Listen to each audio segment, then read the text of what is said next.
Maintenant, j'ai envie de vous parler un petit peu du redoublement. Le redoublement en deuxième année de médecine est assez rare, et même pendant les années de médecine tout court. En général, si on va redoubler, ça va être plutôt en P1 ou lorsqu'on va passer son ECN parce qu'on n'est pas satisfait de son classement pour avoir sa spécialité voulue, et donc il faut redoubler.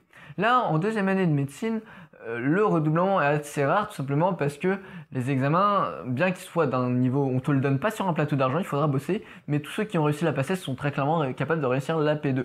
Et donc, ce qui fait que en taffant ce qu'il faut, en étant sérieux ce qu'il faut, il est assez rare de redoubler. Nous, dans notre promotion, à Rouen en tout cas, chaque année, il y a environ 5-6 personnes, grand maximum, sur 220-225 personnes qui redoublent. Donc c'est vraiment très très faible. Il faut vraiment avoir pas trop bossé de l'année malheureusement parce que il y a la session des rattrapages et moi j'ai eu 2 rattrapages.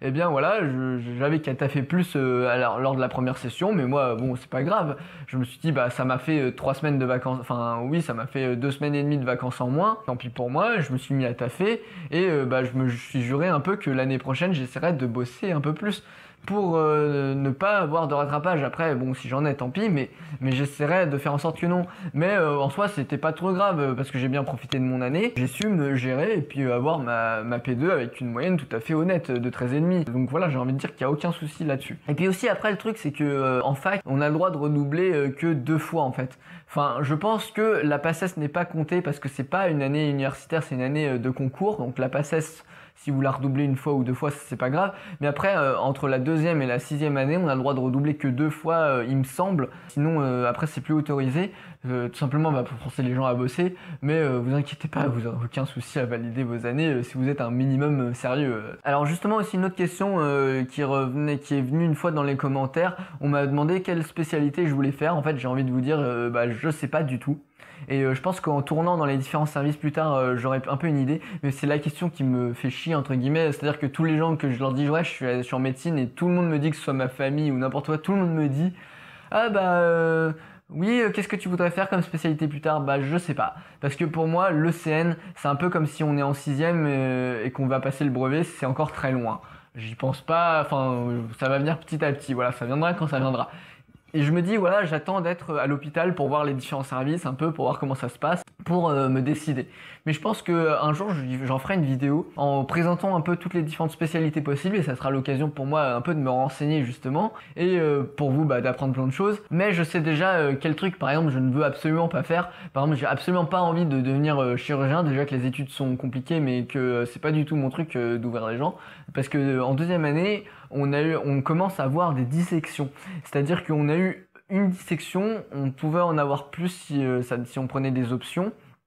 Et donc on a fait une dissection thoracique, on a regardé les poumons, on a regardé comment ça se passait, c'était super intéressant. Il y avait l'externe, non c'était un interne ou alors ça pouvait être un professeur, mais là nous celui qui nous l'a fait, on était en petit groupe en fait, et c'était un interne qui à chaque fois il nous posait des questions, qu'est-ce que c'est que cette structure là, etc. Et j'avais oublié pas mal de choses, mais en fait c'est revenu assez vite, l'anatomie de PACES, et voilà, en fait ça permettait vraiment de visualiser où on posait notre stéthoscope, et il y avait quoi en dessous en fait, entre guillemets, valve cardiaque, etc. On a vu plein de choses et super intéressantes, donc il y aura aussi quelques dissections en deuxième année, et c'est quelque chose que j'ai trouvé particulièrement utile, mais c'est particulier. J'en ai fait un article sur mon blog aussi, si ça vous intéresse, je vous mettrai le lien dans la description. Donc voilà, je veux pas faire chirurgie, donc même si la dissection j'ai trouvé ça intéressant, c'est pas du tout mon truc. J'ai pas envie de faire psychiatrie. Après le reste, je sais pas, on verra. Et puis ça dépend aussi de mon classement à l'ECN, hein. Il y a des spécialités qui sont très demandées, d'autres qui le sont un peu moins, hein. Je sais pas, médecin du travail au milieu de la France, dans la campagne, c'est clairement pas demandé par exemple. Alors que je sais pas, cardiologie, c'est un truc qu'il faut être dans les meilleurs pour l'obtenir. Autre chose dont je voulais vous parler en deuxième année, ça va être les travaux dirigés, les TD. Donc on a des TP à faire, des expériences, on est sur le microscope à regarder des lamelles par exemple. On a aussi, pour chaque UE, on a 2-3 TD. Donc en fait on est en petits groupes, une petite groupe de je sais pas 30 personnes, la promo est divisée. Et en fait, ils nous posent des questions sur nos cours, mais en fait, il faut réfléchir, c'est-à-dire qu'il faut utiliser nos cours pour aller plus loin. Et on réfléchit en groupe, en travail de groupe, et ensuite chaque groupe livre ses conclusions, et ensuite il y a la correction par le prof, et c'est en général ça se fait plutôt dans la bonne ambiance. Après, ça dépend bien sûr du professeur qui l'anime. Par exemple, le professeur qui est responsable de notre année, Il l'animait, mais on passait des séances à la fois à rire, il mettait une bonne ambiance et à la fois on taffait à mort très sérieusement. Voilà, donc on a des petits travaux comme ça. On avait aussi, qu'est-ce qu'on a eu comme cours en plus de particulier, les cours de communication, parce que oui, voilà, être devant un patient, gérer des situations difficiles ou sa manière d'être, se comporter, voilà, ça s'apprend aussi, hein. Ça vient pas comme ça en claquant des doigts. Les gens qui sont timides, etc., en mise en situation, il y en aura encore dans les études de médecine. On a aussi eu quelques petits cours d'anglais, donc tout ça, ces cours-là, en fait, on était en petits groupes.